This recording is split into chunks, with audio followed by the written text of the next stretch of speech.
Migration was one of the hot-button issues in the Brexit referendum. Supporters of the Leave campaign thought leaving the EU would grant them more control of the UK's borders. But 5 years after Brexit became official, what's changed? Earlier this month, there was a record number of migrant arrivals on small boats. In 2018, only around 300 people crossed the English Channel by boat to the UK. But since then, numbers have jumped. In 2022, over 45,000 migrants arrived on Britain's beaches. The first half of this year has already seen more than 21,000 crossings.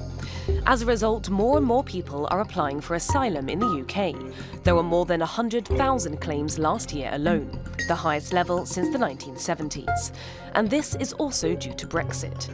The UK is no longer a signatory of the Dublin Agreement, the rule that requires asylum applications to be processed in the first EU country a migrant arrives in. The UK can therefore only send back asylum seekers who have travelled through the EU in exceptional cases. That increases the incentive to cross the Channel. The previous UK government already tried to make a new deal with the EU without success. Now both sides have agreed to work together to curb irregular migration. One way of doing this is the bilateral exchange system recently agreed on between Britain and France. Migrants who come to the UK in small boats and have no right to asylum would be sent back to France.